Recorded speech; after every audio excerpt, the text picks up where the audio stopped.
Jack is on his way to Margaret's house party.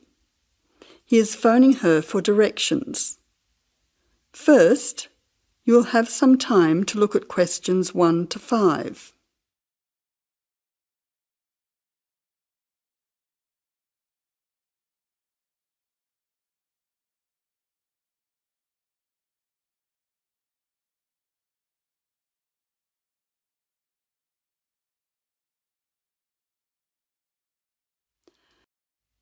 Now listen carefully and answer questions 1 to 5.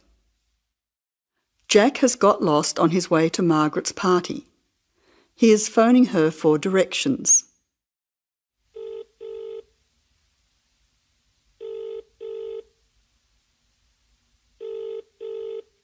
Hello, is that Margaret? Yes, who's speaking? Margaret, it's Jack. I think I'm lost. I can't see a signpost and... Jack, so where are you now? Well, I'm a bit confused about the directions, but I'm at a T-junction. What can you see around you? I can see a pub on the corner. Can you see the name of the pub? Wait a minute, let me see. It's hard to see in the dark. Yes, I can read it now. It's called the Lion's Head. Oh, the Lion's Head. Okay, well then you're not too far away. Go straight ahead through the traffic lights to the next T-junction. Sorry, I didn't hear you. What did you say? I said just go through to the next T-junction. Okay. Now what? Well, there's a park in front of you and a large 2-storey building on the corner. Yes, I can see them. Okay, so now turn left. Hang on, you're coming up the street, so you'll have to turn right. Okay, got it. What's the name of your street? It's Wesley Street, Wesley, number 70. We're the 5th house on the left. You should see a red letterbox and some bushes in front of the house. Okay, 5th house, number 70. I should be there soon. Am I late for the party? It sounds like things are happening there. No, it's only just started. That's good. I should be there in the next 10 minutes. See you soon. Jack hangs up and walks on. 7 minutes later, he calls Margaret again, as he still can't find the house. You now have some time to look at questions 6 to 10.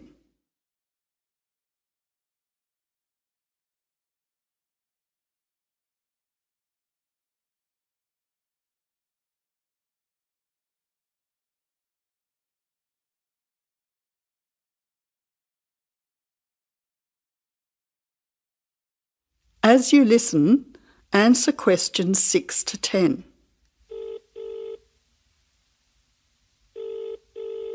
Who's speaking? Hi, Margaret. It's Jack again. Sorry to bother you.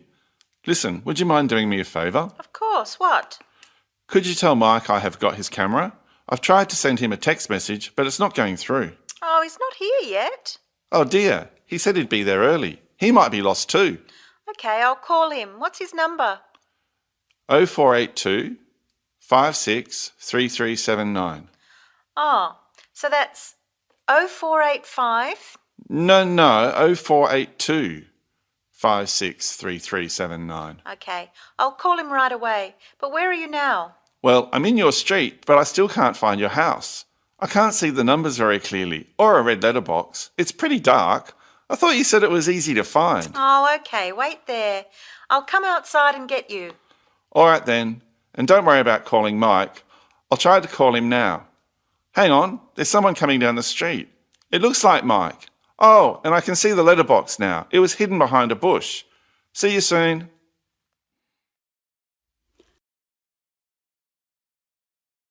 That is the end of part 1. You now have half a minute to check your answers.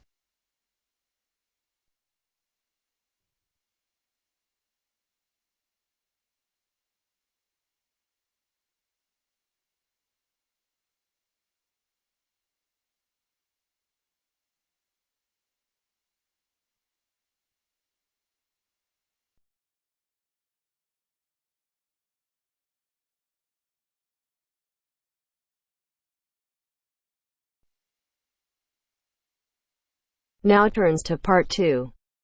Part 2. You're going to listen to a talk about the food we eat. First, you have some time to look at questions 11 to 15.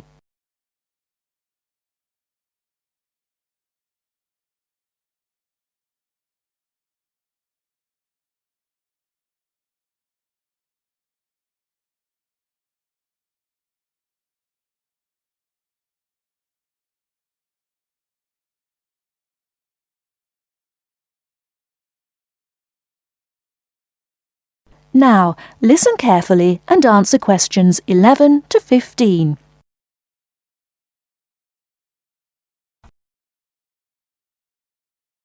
Welcome to The Food We Eat, sponsored by Safeway. Increasingly, we know more about the effects of our eating habits and lifestyles on our health. While new information can change old ideas, the news stories can often be confusing. At Safeway, we try to help customers not only in the range and types of food offered, but also by providing up-to-date, reliable information in areas we know are of interest and which relate to the diet we eat. Today, we are going to talk about sugar. Recently, doctors have been advising us to eat less sugar. The health recommendation to use less sugar is for two reasons. Firstly, for the sake of our teeth, since the amount and frequency of sugar consumption links to decay. Secondly, as sugar is a good source of calories, it can easily be a problem if we tend to be overweight. The dental risk is because bacteria which occur naturally in our mouth feed on carbohydrates, sugar and starch, to form plaque and acid. Plaque is a sticky coating that prevents the bacteria being removed by saliva. The acid attacks the tooth itself. This takes time, however, so the trick is to avoid sticky foods like sweets, which stay around in crevices feeding the bacteria. Before you hear the rest of the talk, you have some time to look at questions 16 to 20.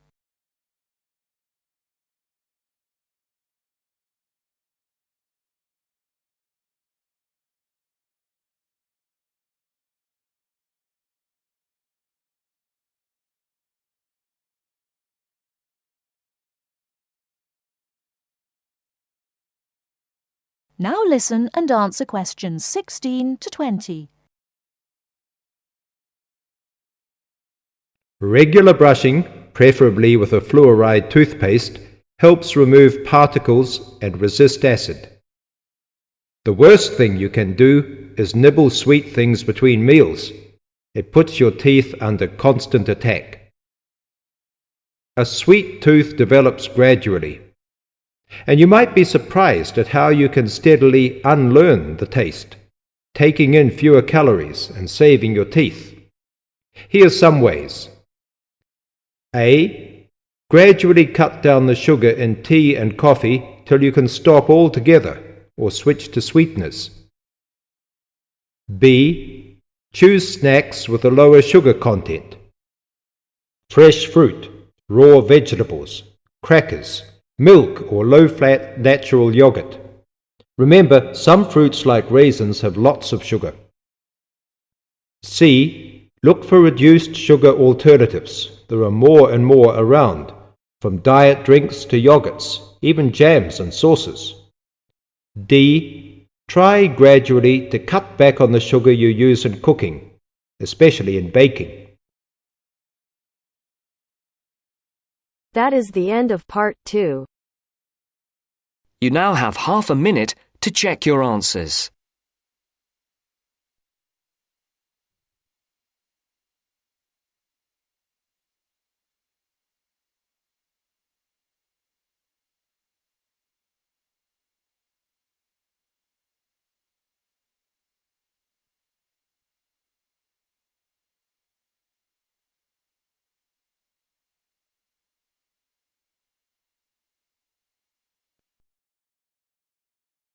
Now turns to part 3.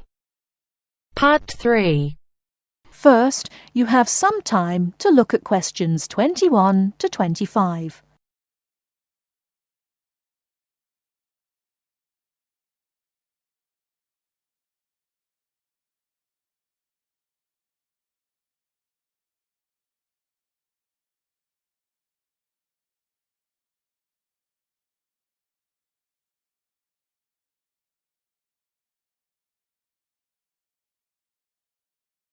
Now listen carefully and answer questions 21 to 25.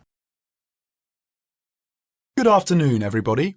It's Ronald Jaff with this week's edition of Movie Talk. First, let's look at the films this week in the theatre. The Kid Rides Again, When You Find Love, and Wronged.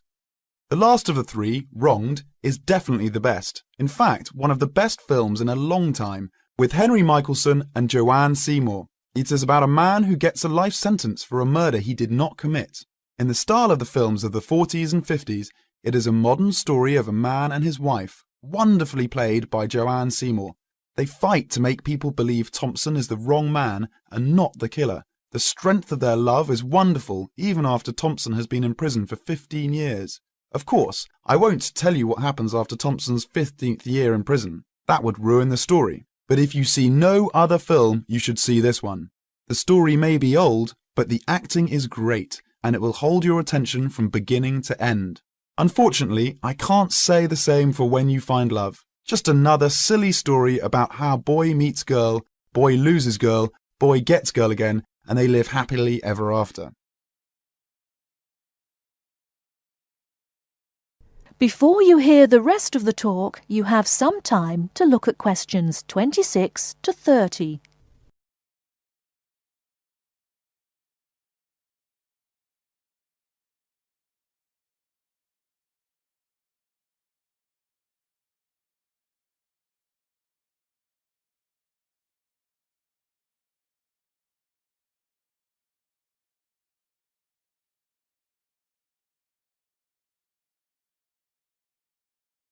Now listen and answer questions 26 to 30. Hollywood ever get tired of such stupid films? Yet, on a New England college campus, the star of the movie, Tommy Seal, is a freshman. He meets the 2 years older Stephanie Fool, played by Sally Evans. In real life, she must be at least 30, not 20. Well, Billy, our hero, has had a hard time with Stephanie. After all, he is so much younger.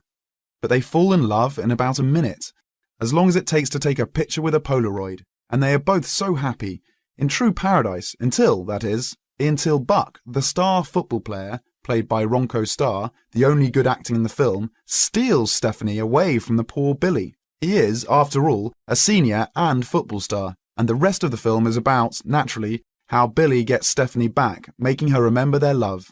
He shows her that he, not Buck, is the man for her. Well, if you can stand a stupid story and bad acting, then take your 8-year-old child to see When You Find Love. Anyone older will leave the theatre before the movie ends. And finally, The Kid Rides Again, a western about a young cowboy, Kit Barnes, who stops the bad guys, the robbers, the killers, and plain old bullies and helps the good guys. Kit is fast with a gun and never once in this cowboy. Kit is the cowboy who never stays in one place for a very long time, who leads a lonely but very free life. Nothing new on the storyline, but a good classic-style western with good acting.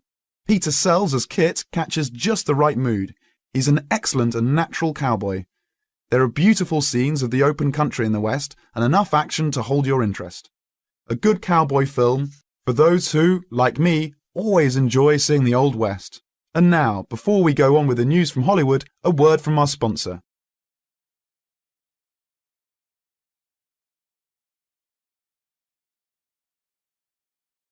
That is the end of part 3.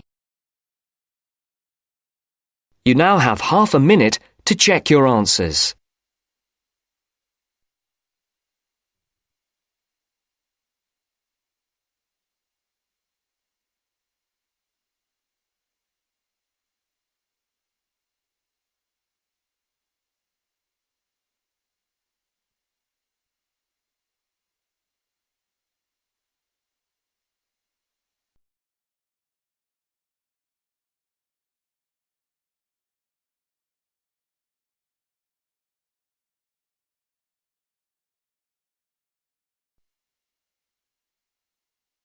Now turns to part 4. Part 4. You'll hear a lecture about Iron Age in Britain. First, you have some time to look at questions 31 to 40.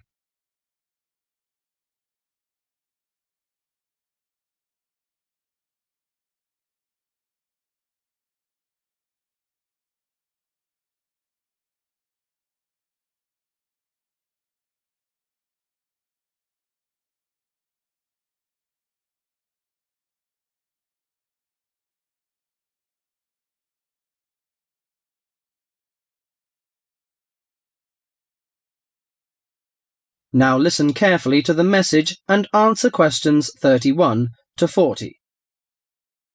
Good morning, ladies and gentlemen. Today I'm going to introduce to you a special age in Britain, the Iron Age.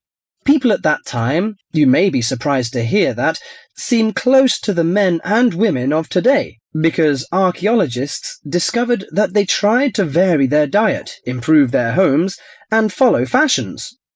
The period known as the Iron Age lasted in Britain for about 800 years, from 750 BC to 43 AD. There had been several dramatic changes by the end of the Iron Age, including coinage, wheel-thrown pottery, etc. People had started to live in larger and more settled communities. Furthermore, because of the differences in climate and geography, someone living in Yorkshire or Ireland would have eaten different food, worn different clothing, and lived in different housing conditions from someone living in southern Britain. Caesar commented that Britain was a land of small farms, and this has been proven by the archaeological evidence. Since Iron Age society was primarily agricultural, it is safe to presume that the daily routine would have revolved around the maintenance of the crops and livestock. Small farmsteads were tended by and would have supported isolated communities of family or extended family size. They produced enough to live on and a little extra to exchange for commodities that the farmers were unable to provide for themselves. For those farms, harvested crops were stored in either granaries that were raised from the ground on posts or in bell-shaped pits 2 to 3 meters deep. Some 4,500 of these storage pits have been found within the hill fort interior at Danebury in Hampshire, and if they were all used to store crops, this would have essentially made the site one large fortified granary.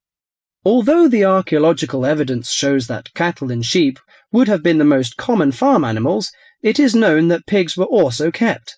The animals would have aided the family, not only with heavy farm labour in the case of the cattle, such as the ploughing of crop fields, but also as a valuable form of wool or hide and food products. Horses and dogs are also observed in the archaeological evidence from both faunal remains and artefacts. Horses were used for pulling 2- or 4-wheeled vehicles, carts, chariots, while dogs would have assisted in the herding of the livestock and hunting. Besides agriculture and stock raising, the architecture in Iron Age is also worth mentioning. A very well-preserved settlement has been discovered at the site of Chislester in Cornwall. It was made up of individual houses of stone, with garden plots. In Wessex, the typical building on a settlement would have been the large round house. All of the domestic life would have occurred within this. The main frame of the roundhouse would have been made of upright timbers, which were interwoven with coppiced wood, usually hazel, oak, ash, or pollarded willow, to make wattle walls. This was then covered with a daub made of clay, soil, straw, and animal manure that would weatherproof the house. The roof was constructed from large timbers and densely thatched.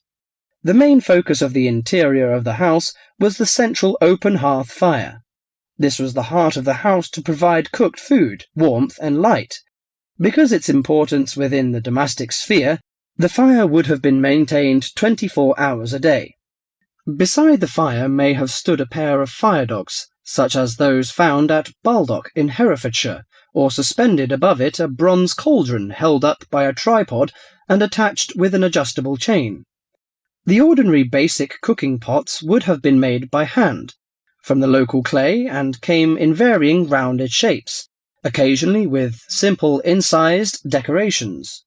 As for eating, bread would have been an important part of any meal, and was made from wheat and barley. The dough would have then been baked in a simple clay-domed oven, of which evidence has been found in Iron Age houses. The barley and rye could also have been made into a kind of porridge. In addition to this, the grain was also fermented to make beer, and the surface foam that formed was scraped off and used in the bread-making process. The interior of the house was an ideal place for the drying and preservation of food. Smoke and heat from the constant fire would have smoked meat and fish, and would have dried herbs and other plants perfectly. Salt was another means of preserving meat for the cold winter months, that this was a commodity that could not be made at a typical settlement. Well, you can see that Iron Age people lived a decent life, didn't they?